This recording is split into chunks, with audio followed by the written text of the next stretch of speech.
Dwi'n gyffrous heddi. Y rheswm yw, dyma'r cyntaf o gyfres newydd o wasanaethau. A'r thema yw y Nadolig. Siŵr bo' chi'n gyffrous wrth feddwl am y Nadolig hefyd. Un peth sy'n trist yw bod ni'n methu croesawu blwyddyn 2 ar gyfer gweithdai lapio Nadolig eleni. Ond, diolch i'r camera a chriw Clwb 757, dyn ni o hyd yn gallu rhannu hanes go iawn y Nadolig cyntaf gyda chi. Mae gen i rhywbeth i ddangos i chi. Pecyn o gerdiau Nadolig dwi wedi prynu'n barod. Mae hyd yn oed gyda'r cyfarchiad Nadolig llawen yn barod ar y tu blaen. Ond wrth gwrs, mi fyddai yn ychwanegu neges arbennig i fy ffrindiau, fy nheulu a'n cymdogion y tu fewn i'r cerdiau. Mae'r stori heddi o ddechrau Testament Newydd am neges arbennig. Daeth y neges i 2 berson oedd yn holl bwysig ar gyfer y Nadolig cyntaf 1. Dych chi'n barod ar gyfer y stori? Iawn. Banta ni! Helo pawb. Ydych chi'n edrych ymlaen at y Nadolig? Wel, cannoedd o flynyddoedd cyn i Iesu gael ei eni, a ddawodd Duw brenin newydd. Roedd pawb yn aros. Roedd pawb yn edrych ymlaen. Felly, dyma ni, reit ar ddechrau stori y Nadolig. Stori y brenin newydd. Ydych chi'n gwybod ble ydyn ni? Ble mae stori y Nadolig yn dechrau? Bethlehem? Mae llawer o blant yn dweud Bethlehem, ond yn wir mae stori y Nadolig yn dechrau yn Nazareth. Felly, heddiw, dyn ni ddim yn Bethlehem, ond yn Nazareth. Dyma Mair. Mae Mair yn mynd i briodi Joseph, ond dyn nhw ddim wedi priodi eto. Ydych chi'n meddwl bod Mair yn berson arbennig? Wel, really, mae Mair yn debyg iawn i chi a fi. Dim yn arbennig o gwbl.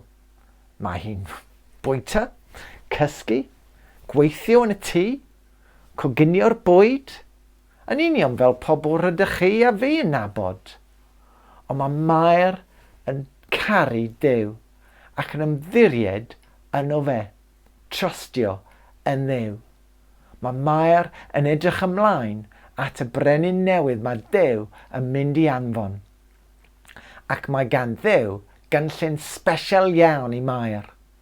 Felly, heddiw, mae Duw yn mynd i anfon ymwelydd arbennig iawn i Mair. Ydych chi'n gwybod pwy sy'n dod i weld hi?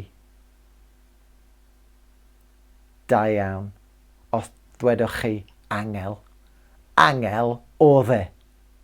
Ond nid jyst unrhyw angel. Dyma Gabriel. Angel arbennig o bwysig, un o'r brif angylion. Mae angel arbennig Gabriel yn dod â neges arbennig i Mair. Ac i chi a fi hefyd. Mr. Coleman. Hello, Doug. Gaeddod yn Gabriel os gwelwch yn dda. OK te, Kay.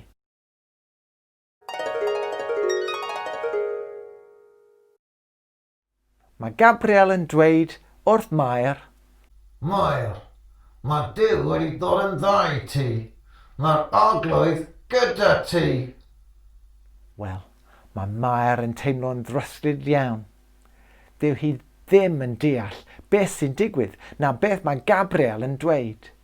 Felly, dyma'r angel yn dweud wrthi. Paid ddod yn ofnus, Mair. Mae Duw wedi dewis I ddod yn dda iawn I ti. Rwy ti'n mynd I gael daddy. Dachgen dach. O'r enw Iesu. Dydd yn ddwysig iawn. Na Duw. Dydd yn ddrenin, fel ddrenin Dafydd. Andydd. O, Mr Coleman, ga I ddod yn Dafydd hefyd? Na chei, Doug. Dyw Dafydd ddim yn y stori. Ond daeth Iesu I mewn i'r byd I fod yn frenin. Fel frenin Dafydd? Wel, roedd brenin Dafydd yn frenin enwog iawn, ac roedd Joseph yn rhan o deulu brenin Dafydd. Ond cannoedd o flynyddoedd yn gynt, roedd Duw wedi addo brenin gwell na hyd yn oed Dafydd. Ac mae Gabriel yn dweud bydda Iesu yn y brenin bod Duw wedi addo. O! Ta beth. Mae Mair yn barod i'w ufuddhau a gwneud popeth mae'r angel yn dweud wrthi. Nawr te. Dyma Joseph. Mae Joseph yn ddyn da a charedig. Mae'n poeni am Mair. Ond nawr, mae Joseph yn ddryslyd hefyd. Dyw e ddim yn gwybod sut mae Mair yn mynd I gael baban chwaith, hebddo e bod yn dad iddo. Dyw e ddim yn gwybod beth I wneud. Ond un noson, dyma angel yn dod at Joseph mewn breuddwyd, tra bod Joseph yn cysgu. O, ga I ddod yr angel hwn hefyd? Cei? Joseph, dad Dafydd, paid ddod yn addys am gael mai a ddildyraig. Mae osbyr glân Duw wedi rhoi'r ddaddan iddi hi. Mae hi'n mynd I gael bachgen, ac rwy ti'n mynd I alw e Iesu, a mae dde ddydd yn achub iddoddol. Wel, yn fuan roedd Emyradwr Rufeinig, the Roman Emperor, eisiau I bawb fynd nôl at gartre eu teulu. Byddai rhaid I Mair a Joseph fynd i'r lle ble mae'r teulu Joseph yn dod ohono. Ydych chi'n gallu cofio pa'r berson enwog sydd yn heulu Joseph? Da iawn, ie, Brenin Dafydd. Ac roedd Brenin Dafydd yn dod o Bethlehem. Ydych chi'n gwybod pa mor bell yw Bethlehem o Nazareth?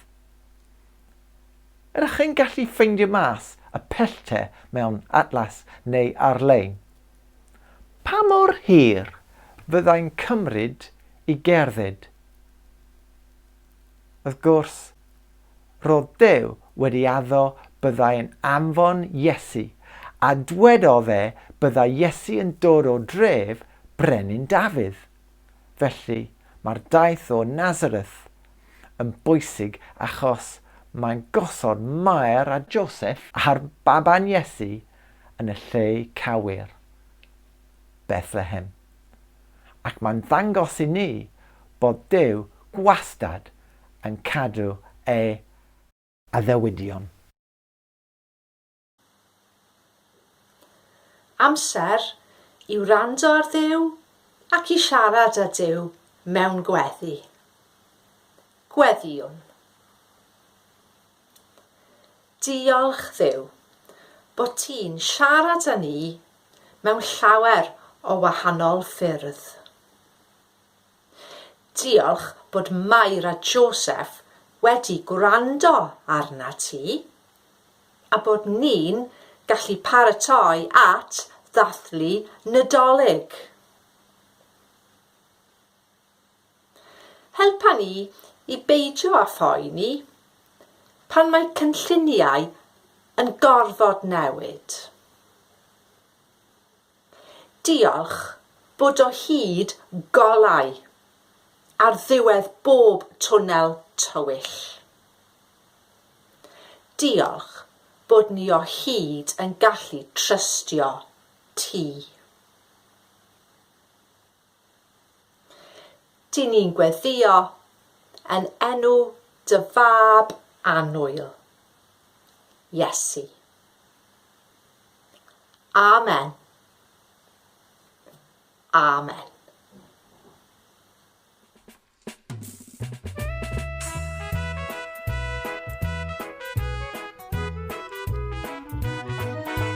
Dolig ddau, ewch i ninnau ddadlu. Dolig ddau, Iesu yn y crib.